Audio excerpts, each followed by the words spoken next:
जी हां दोस्तों, supreme court में फर्जीवाड़ा कर रहा था चुनाव आयोग। सीजीआई गवई ने निकाल दी सारी हेकड़ी।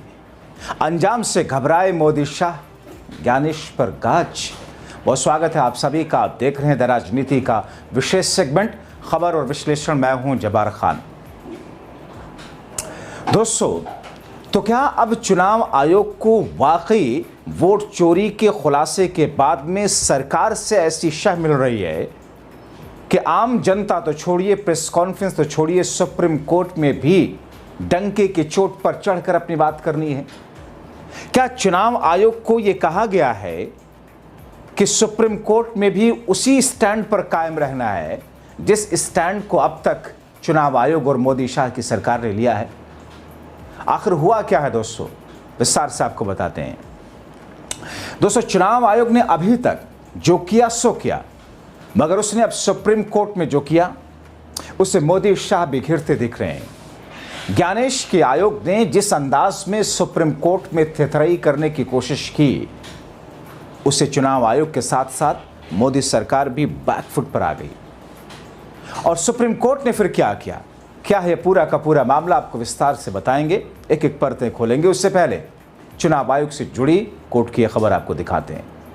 दोस्तों, मोदी शाह की शय पर यह कहा जा रहा है कि सुप्रीम कोर्ट को चुनाव आयोग स्पष्ट शब्दों में कहता है कि मतदाता सूचियों का विशेष गहन संशोधन किस समय हो और उसका तरीका तय करने का पूर्ण अधिकार आयोग के पास है।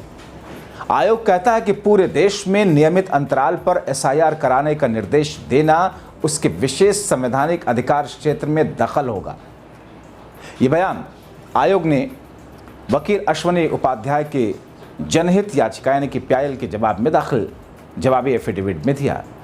याचिकाकर्ता अश्विनी उपाध्याय ने हर संसदीय, विधानसभा और स्थानीय निकाय चुनाव से पहले एसआईआर कराने की मांग की थी। उपाध्याय बीजेपी से जुड़े हुए हैं, बीजेपी के नेता हैं। अक्सर वो धरना प्रदर्शन और इस किस्म की बातें करते हुए नजर आते हैं। पुलिस ने उनके खिलाफ केस भी दर्ज किया है। दोस्तों, पेशे से सुप्रीम कोर्ट के वकील और बीजेपी नेता अश्विनी उपाध्याय ने जुलाई 2025 में सुप्रीम कोर्ट में पीआईएल दायर की थी, जिसमें कहा गया कि विदेशी घुसपैठिए नकली दस्तावेजों से मतदाता सूची में नाम दर्ज करा रहे हैं। इससे चुनाव प्रक्रिया की शुद्धता खतरे में है।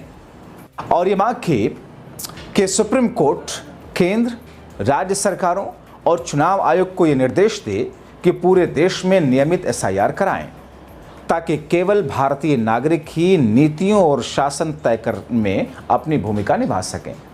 याचिका में विशेष रूप से बिहार का जिक्र किया गया, जहां विधानसभा चुनाव आने वाले हैं। दोस्तों, चुनाव आयोग ने अपने जवाबी हल्फनामे में अनुच्छेद 324 के तहत अपने व्यापक अधिकारों का हवाला दिया। इसमें कहा गया कि जनप्रतिनिधित्व अधिनियम 1950 की धारा 21 और मतदान पंजीकरण नियम 1960 के नियम 25 के अनुसार मतदाता सूची के संशोधन का समय और प्रकार सारांशिक या फिर गहन तय करने का अधिकार पूरी तरह चुनाव आयोग के विवेक पर निर्भर करता है। यह तर्क दिया कि कानून में संशोधन के लिए कोई निश्चित समय सीमा तय नहीं, बल्कि समान दायित्व है जो चुनाव से पहले पूरा किया जाना चाहिए।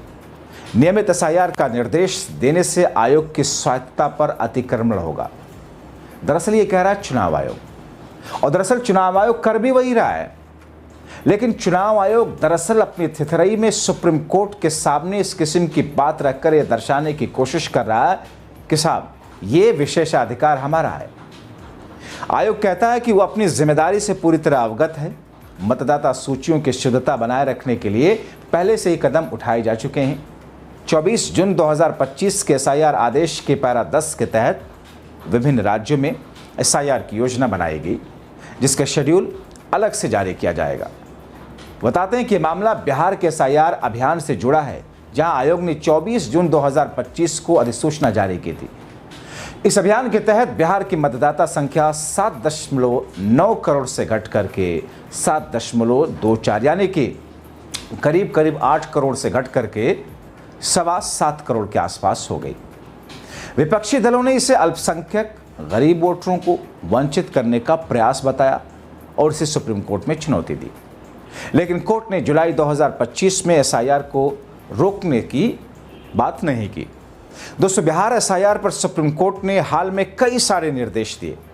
जल्दी जल्दी से वो अभी आपको बता देता हूं।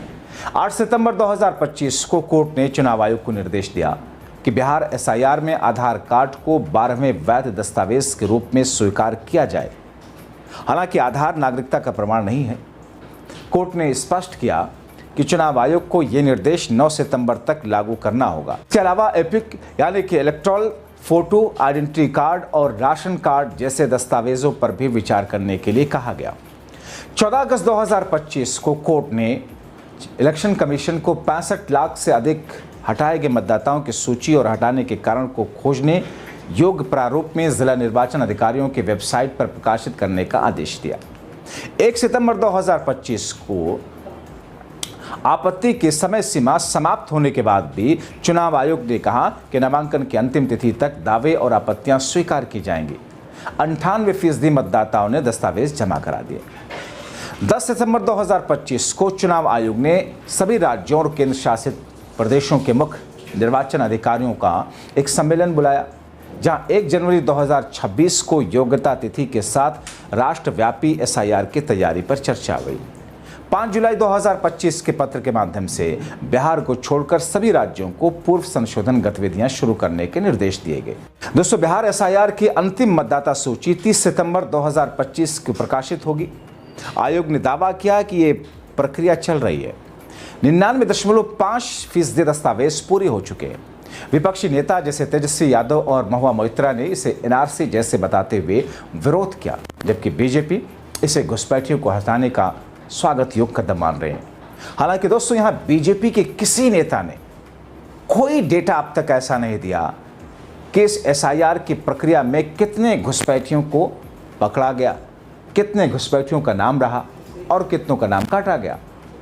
बीजेपी के नेताओं को तो छोड़िए, चुनाव आयोग ने भी अब तक एक भी ऐसा केस सामने लाकर नहीं बताया कि साहब इतने नाम बांग्लादेशी या दूसरे देश के लोग थे।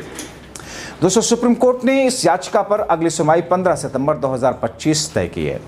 अश्विनी उपाध्याय कहते हैं कि एसआईआर को पूरे देश में लागू करने के लिए आवेदन दाखिल किए जा चुके हैं और आयोग अगली सुनवाई से पहले कार्रवाई करेगा। चुनाव आयोग ने याचिका खारिज करने की मांग की है, तर्क देते हुए कि उसके पास पहले से ही आवश्यक शक्तियां हैं। दोस्तों, यह घटनाक्रम चुनाव प्रक्रिया की अखंडता, नागरिकों के मताधिकार के बीच संतुलन को रेखांकित करता है। विशेषज्ञों का मानना है कि यह मामला इलेक्शन कमीशन ऑफ इंडिया के स्वायत्तता और न्यायिक हस्तक्षेप की सीमाओं पर बहस को तेज करेगा। लेकिन दोस्तों, आपको बताएं कि अश्विनी उपाध्याय भी उसी भारतीय जनता पार्टी और मोदी शाह के एजेंडे को आगे बढ़ा रहे हैं, जिस एजेंडे को कथित तौर पर चुनाव आयोग आगे बढ़ा रहा है। तो फिर इस याचिका का मतलब क्या रह जाता है? वैसे भी हाल ही में चुनाव आयोग ने पूरे देश के अंदर एसआईआर करने के लिए अपने सभी राज्यों के अधिकारियों और उन जिम्मेदारों को सूचित किया है कि अपनी अपनी तैयारियां तेज कर दें। तो एक तरफ तो चुनाव आयोग उस चीज़ को कर ही रहा है, तो इसके पीछे क्या खेल है कि चुनाव आयोग ने इस बात की तैयारी कर दी कि पूरे देश के अंदर सभी राज्यों में एसआईआर हम कराएंगे और अपने अपने राज्य स्तर के अपने कार्यालयों में चुनाव आयोग ने अपने अधिकारियों को सूचित करते हुए तैयारी करने की बात कर दी। दूसरी तरफ बीजेपी के नेता के जरिए सुप्रीम कोर्ट में पीआईएल दाखिल कराएगी। क्या दोनों की कड़ियां एक दूसरे से जुड़ती हैं? क्या चुनाव आयोग को ऐसा लगता है कि किसी स्टेज पर जाकर के सुप्रीम कोर्ट में यह मामला अटक ना जाए, इसलिए सुप्रीम कोर्ट के जरिए आदेश दिलाया जाए? मगर फिर सुप्रीम कोर्ट में चुनाव आयोग आकर के इस किस्म के अलग बातें क्यों कर रहा है? ये इतनी कंफ्यूजन भरी स्थिति है दोस्तों, क्यों? और इसके पीछे के कारण क्या है? क्या मोदी शाह की सरकार दरअसल इस पूरे मुद्दे पर कंफ्यूजन वाली स्थिति ही उत्पन्न करा करके रखना चाहती हैं? बहरहाल दोस्तों, जो कुछ स्थिति है आने वाले दिनों में साफ होगी। फिलहाल आप क्या सोचते हैं? अपनी राय कमेंट बॉक्स में ज़रूर लिखें। अभी के लिए इतना ही, बहुत शुक्रिया।